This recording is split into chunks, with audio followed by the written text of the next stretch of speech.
Well, hello everyone, and welcome to the Midland Reporter Telegram's preseason football video spectacular, whatever you want to call it. We're about 2 weeks into 2-A. The 5As have started this week. With practices. All of our other area schools started last week. Scrimmages will start this weekend with some area schools. So it's going to be an interesting, fun time. It's probably the best time of year that we hope for all year around here in West Texas. It's football time. We're here talking 3-5A, District 3-5A with Sean Schroyer, and it's reunited. Everybody wanted it. Everybody wanted to get out of the old district, the old 10-team district, the travel, the games. I liked it. I'm sorry. I liked it. I liked the 9-game district schedule. It was fun. It made September games meaningful. But we're back to the way it was. 6 teams, the 2 Abilene schools, the 2 Odessa schools, the 2 Midland schools, back at it again. Here we are in District 3-5A. The travel's less. The competition may be a heck of a lot stiffer. The biggest thing is, Sean, is can anyone catch Abilene High? Not in this district, I'm afraid. They have 4 returning starters on both sides of the ball, so 8 starters in all, and most of those are skill guys.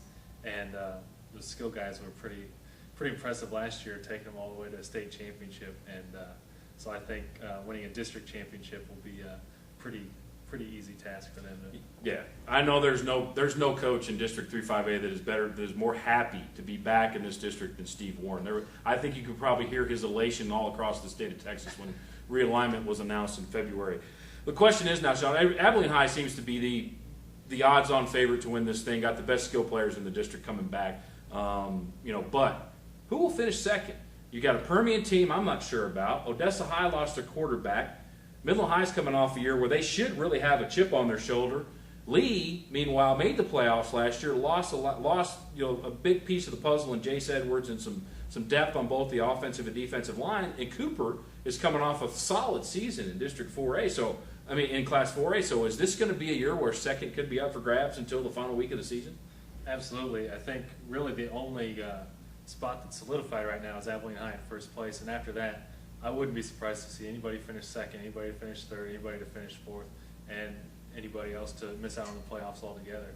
But coming into the season, I feel like you always have to count on Permian being right up there, just with their pedigree and their tradition there.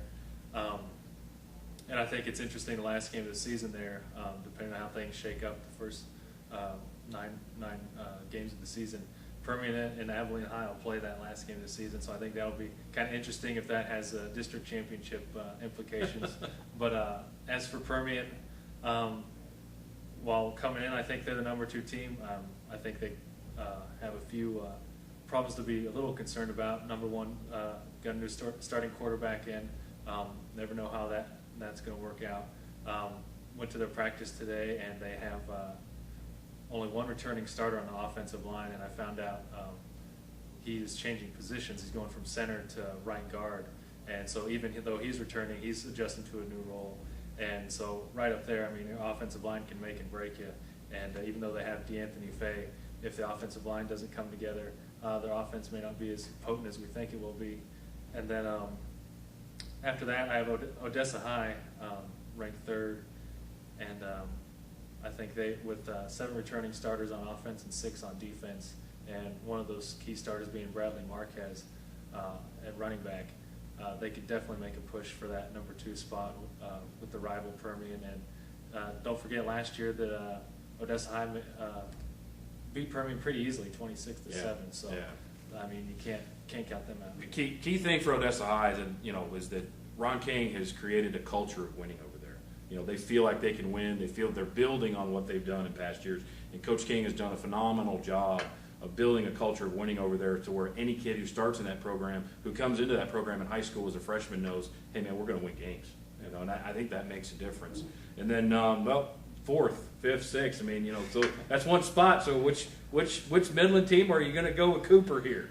Make some people mad right off the bat. The farther you go down, the harder it gets because this whole district is so for grabs. But as of right now, I have Lee sliding into that 4th spot. Sorry, Midland High fan, but from what I've seen of Lee, Lee will not be a big team at all. I would probably be the biggest player on the offensive line if I were lying about my age and going back to high school.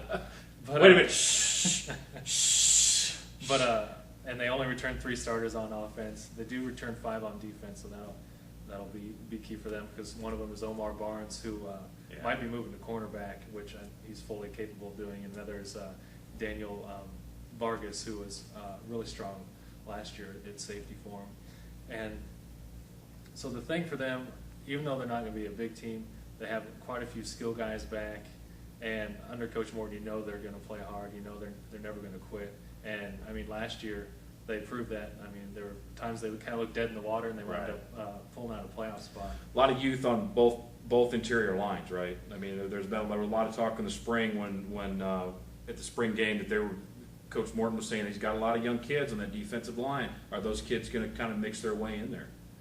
Yeah, there are definitely a few younger players in the mix. Learning so many new names this year, I'm not exactly sure who. But it's only the second day of practice. We don't expect you to know the roster, because I guarantee you Morton may not know the roster completely yet. No, we were going over his depth chart, and he actually had to take me into his room with the depth chart there on the wall to make sure he could remember names and everybody.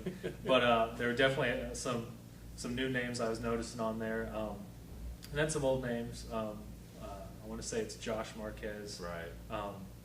But it could be Mark Marquez. So might be getting those two confused. But one of the Marquezes, they're both expected to start on defense. One of them is expected to contribute there on the defensive line, and when he was healthy last year, played really well. And then let's talk about Midland High. I mean, if there is a team in this district that's playing with a chip on its shoulder, that is determined to get themselves back to the playoffs, it's got to be the Bulldogs. You know, because last year was probably one of the most disappointing seasons in Yenzer's tenure. You know, a lot of talent, everything was there. I mean, and does this team have what it takes to get themselves into that top 4 to make the playoffs? Yeah, I think playing with that chip on your shoulder alone might be able to get you a couple wins. And yeah, you mentioned last year they had all that talent and just didn't seem to come together. So maybe this year, maybe being under the radar, maybe they'll be able to use what talent they do have better. And maybe with all that talent last year, they just couldn't figure out the right recipe. But maybe this year they will be able to figure it out. I like Midland High's defense. They got a lot of youngsters play last year. They got better as the season progressed last year. Their offense is a question mark. That's what Yenzer does, and they're having a quarterback battle. They've got some big shoes to fill offensive on the receiving side of the ball. I know they have some linemen coming back but they do have Tyler Middleton. Yeah. I mean, he's probably, other than Sims at Abilene High, Tyler's probably one of the most electric players in this district, isn't he? Yeah, outside of Sims and Marquez, Middleton's right up there. The couple times I got to see Midland High last year, anytime he got his hands on the ball, you had to watch out. And he's a threat to break it every time. And having that kind of player on your team definitely makes you a factor in the district. Talk a little bit about 5 non-district games before the district season starts the second week of October. Our coaches talking about that, knowing that they've got a little more time to get themselves ready, to get themselves ready before district starts, instead of, boom, one game, you got to hit it. And last year, Midland High and Lee played each other. Yeah, they're not talking about it unless you ask them, but I'm sure they're thinking about it, because right now, or the way it used to be, you'd have one game to prepare, hope it works out for you, and then after that, bam, you're right into district. And this way, they have some time to prepare. You can maybe schedule some lighter teams if you feel like that's what you need to do. Schedule some harder teams if you feel like that's what you need to do. And I do think it's interesting they got out of the old district to get out of the travel. And first week of the season, Lee's going to El Paso, and they go back to Amarillo twice. Yeah, the issue with the district wasn't football; it was other sports. So I figured football would play each other. Real quick, Sean, before we go, give me your 6. 6. Your 6 teams. From 1st to 6th in the district. Oh, okay. Rank them. Okay. Abilene High 1st, Permian 2nd, Odessa High 3rd, Lee 4th, Cooper 5th, and Midland High 6th. Okay. I'm going to go with Abilene High. I'm not that crazy. Second, I'm going to go with Midland High. I think the Bulldogs are going to surprise a lot of people this year and play with that chip on their shoulder. They're going to be 2nd.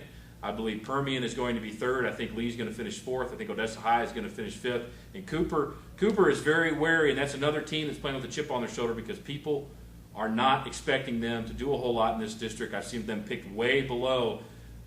Coach Bradlin has done a phenomenal job there, and even though I'm picking them to finish 6th, it's going to be a great race. once things start in October. I think October 8th starts. Abilene stops playing all the Florida teams. Permian won't play any more Washington teams. We get back to playing each other on October 8th. We want to thank you for joining us here on the Midland Reporter Telegram's District 3-5A football preview. We'll be back here in a little bit talking to Oscar Leroy about area football.